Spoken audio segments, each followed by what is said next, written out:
Terlepas dari kekalahan telak atas Jepang kemarin, perkembangan timnas Indonesia sejak diambil alih oleh Pak Erick Thohir memang harus diakui terlalu barbar. Gimana enggak gitu? Bahkan hampir setiap bulan atau ketika timnas ingin bermain, selalu ada gebrakan dengan mendatangkan pemain keturunan baru.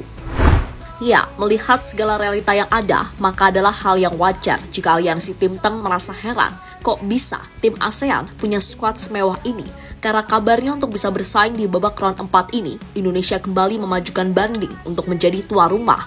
Dan negara yang mereka lawan tak main-main, yakni Qatar dan Arab Saudi, yang mana notabene uang mereka nggak ada serinya.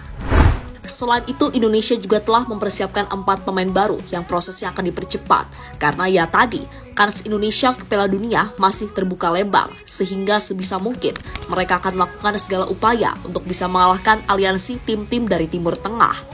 Lantas seperti apa rencana yang dimaksud? Mari kita ulas selengkapnya.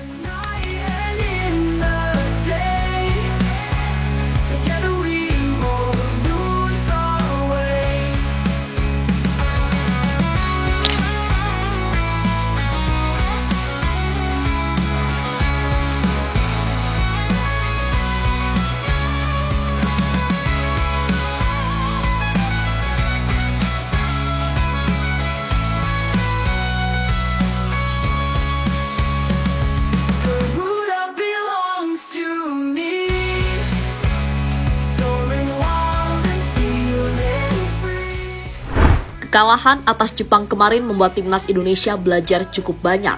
Karena sejatinya target mereka adalah lolos ke Piala Dunia, yang notabene akan banyak tim-tim kuat seperti Jepang di sana. Maka atas dasar itulah Indonesia harus mengevaluasi apa-apa saja yang masih kurang dan diharapkan bisa menjadi jauh lebih kuat lagi di match-match selanjutnya. Dan match yang paling dekat tentu saja pertandingan babak round 4, yang dimana Indonesia akan mempersiapkan mental, baik secara teknis maupun non-teknis. Karena di babak round 4 nanti, lawan-lawan yang akan mereka hadapi adalah aliansi tim-tim dari Timur Tengah, yang seperti kita tahu selalu menghalalkan segala cara untuk bisa meraih kemenangan. Maka dari itu, mulai dari detik ini, Pak Erick sudah mulai ancang-ancang untuk mempersiapkan segala hal, termasuk mendatangkan sejumlah pemain-pemain keturunan baru dan juga mengupayakan untuk menjadi tuan rumah babak round 4.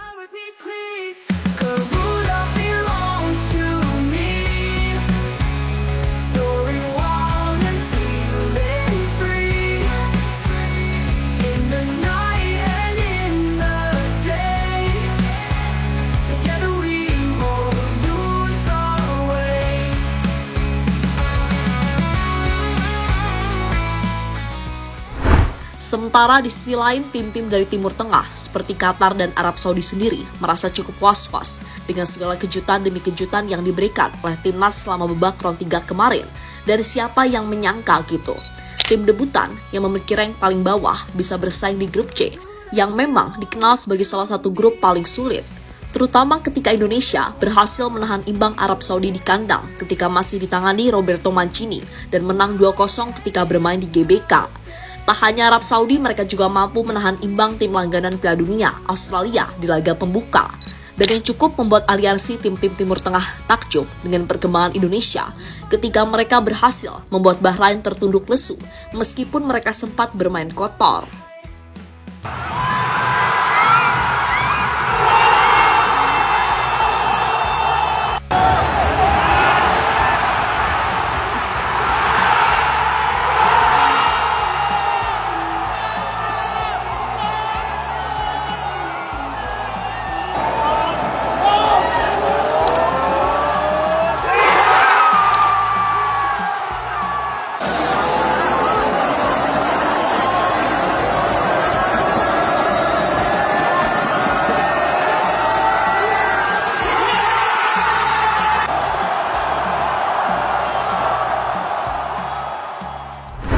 Di sisi lain, melihat gimana manuver PSSI yang makin gencar untuk menambah kekuatan, membuat rival baru mereka seperti Arab Saudi, Qatar, dan juga Uni Emirat Arab semakin kepanasan sekaligus kepo. Bahkan, aliansi tim-tim Timur Tengah itu diketahui langsung memasang mode siaga, terutama Arab Saudi yang tak pernah menang dalam 2 match saat berjumpa Indonesia di babak round 3 kemarin. Mereka merasa apa yang diterakan Jepang soal Indonesia yang berpotensi jadi ancaman besar, kayaknya memang beneran. Sebab apabila PSSI sukses menambah 1 hingga 3 pemain saja, maka kekuatan Indonesia bisa dipastikan bertambah. Dan secara permainan, tim Garuda dinilai akan benar-benar jadi tim Asia rasa Eropa. Karena ya gimana, dari kiper sampai depan, isinya pemain yang secara jam terbang ataupun kualitas individu dirasa cukup oke. Mulai dari Martin Paes sebagai kiper, lalu Emil Audero sebagai pelapis yang punya kualitas setara dengan Paes. Lalu barisan center back ada Jordi Amat, Justin Hapner, Jay Itzes, Max Hilgers, Kevin Dix, dan Rizky Ridho, yang meskipun mainnya di Liga 1, tapi secara pace dia bisa mengikuti standar timnas Indonesia. Sebenarnya masih ada Elkan, tapi ya udah, moga-moga aja dia bisa balik timnas lagi. Dan Kevin Dix yang kembali cedera saat melawan Jepang kemarin, dan semoga saja cepat sembuh dan bisa memperkuat timnas Indonesia di round 4 nanti. Selanjutnya di barisan back sayap ada pemain macam Sandy Walsh, Asnawi, Arhan, Shane Patinama, hingga Calvin Verdong. Dan masuknya Dean James membuat back sayap timnas semakin banyak pilihan.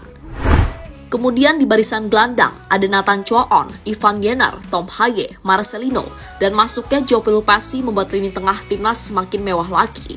Apalagi baru-baru ini nama Jairo kembali dikaitkan dengan timnas Indonesia untuk berjuang bersama di babak round 4 nanti. Dan kalau bisa join, wah, lini tengah timnas semakin oke lagi. Dan di barisan depan, moga-moga aja masuknya Mauro Silstra bisa semakin membuat lini serang jadi tajam. Karena di sana sudah ada nama-nama macam Rafael Struijk, Ragnar Oratmangun, dan Ole Romeni yang sejauh ini tampil cukup gacor. Serta barisan para pemain Liga 1 yang secara pace bisa mengikuti standar Cochin macam Eki, Witan, Yakob, dan Beckham Putra, sehingga Stefano Lillipali melengkapi skuad mewah Indonesia di bawah komando legenda Barcelona Patrick Kluivert. Melihat segala perubahan yang ada pada skuad Garuda, tak heran kalau tim-tim dari Timur Tengah kini tak lagi meremehkan Indonesia.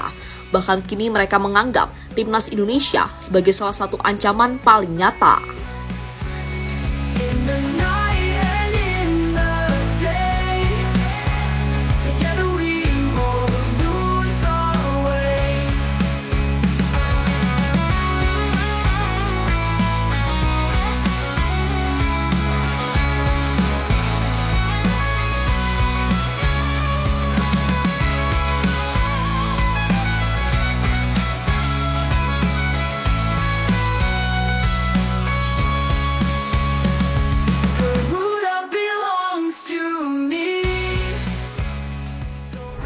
Di sisi lain, melihat segala hal yang sudah terjadi, pada akhirnya membuat AFC kini seperti mulai lebih berhati-hati kepada Indonesia. Karena bagaimanapun, Indonesia kini tak lagi menjadi tim polos yang mudah dibodoh-bodohi seperti dulu. Mereka kini mulai berani melawan, termasuk beberapa waktu lalu, ketika Sekjen PSSI, Yunus Nusi, secara tegas dan terbuka memperingatkan AFC untuk lebih bijak dalam memilih wasit. Sebab kejadian yang sudah-sudah jelas gak mau kembali dialami Indonesia, terutama ya soal tintang-tintang mania itu. Ya, jangan coba-coba mengirim wasitnya tidak netral, mengirim wasitnya tidak baik. Saya juga akan komunikasi dengan AFC, kan ada kawan-kawan kami ada di sana, dan tetap kami akan mengharap bahwa siap wasitnya dari negara manapun, maksudnya kami meminta kontrak netral. Masyarakat kami sangat respon dan sangat senang dengan sepak bola. Jangan coba-coba. Itu yang akan kami sampaikan, jangan coba-coba mengirim wasitnya tidak netral, mengirim wasitnya. Dan di babak round 4 nanti, Indonesia adalah satu-satunya wakil ASEAN yang tersisa. Kemudian mereka dikepung oleh tim-tim dari Timur Tengah. Maka dari itu PSSI meminta semua elemen untuk ikut memantau agar tak lagi terjadi kecurangan. Dan terlepas dari apapun, pokoknya untuk sekarang ini kita kawal terus gimana perkembangan yang ada. Kekalahan atas Jepang kemarin harus segera dilupakan dan fokus menatap laga babak round 4. Karena bagaimanapun ini adalah kesempatan emas bagi timnas untuk mewujudkan mimpi bermain di Piala Dunia. Kok eman-eman rasanya sudah sejauh ini nggak dimanfaatkan sebaik-baiknya. Bukannya meremehkan lawan ya, jika dilihat dari kacamata Mimin, lawan yang bakal kita hadapi nggak skuad Jepang ataupun Australia. Setidaknya kita bisalah untuk bersaing. Masa iya lawan Arab Saudi nggak ada kosong shoot? Padahal kemarin di GBK bisa menang 2-0 dan di kandang Arab bisa menahan imbang 1-1.